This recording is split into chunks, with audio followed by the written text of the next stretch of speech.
Dean, I know as a Muslim American that you have experienced discrimination and, you know, your own encounters with white supremacy.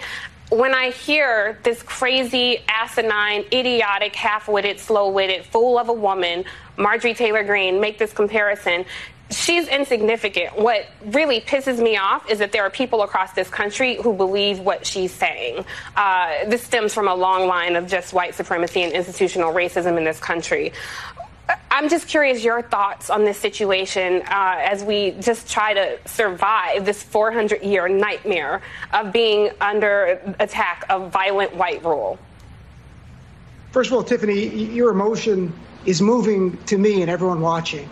And the pain you're articulating is something that listeners to my show who are black have called in. I can't tell you how many conversations I have in my show over and over again, like a twisted, grotesque Groundhog Day, where we see black people killed by the police unarmed. And as Ellie said, it's a lynching and then a cover-up. And Marjorie Taylor Greene, we see the same thing on January 6th. It was white terrorism there and a cover-up going on. With the killing in Louisiana, it was white terrorism again and a cover-up going on. And I think one of the worst parts is that Marjorie Taylor Greene, Paul Gosar, Ron Johnson, other Republicans are literally defending terrorists. But when it was Marjorie Taylor Greene last month called Black Lives Matter the strongest terrorist threat in America, she used that word, strongest terrorist threat in America.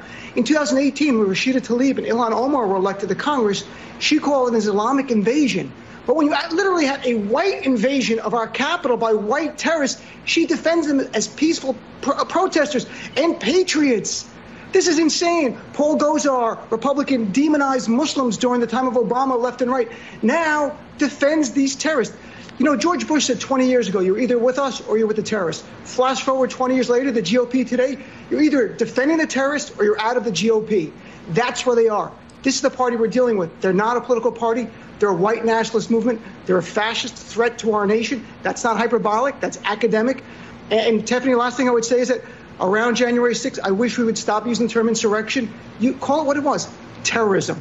Christopher Wray, the FBI director, said that. And let's put the onus on the GOP to watch them downplay and whitewash terrorism.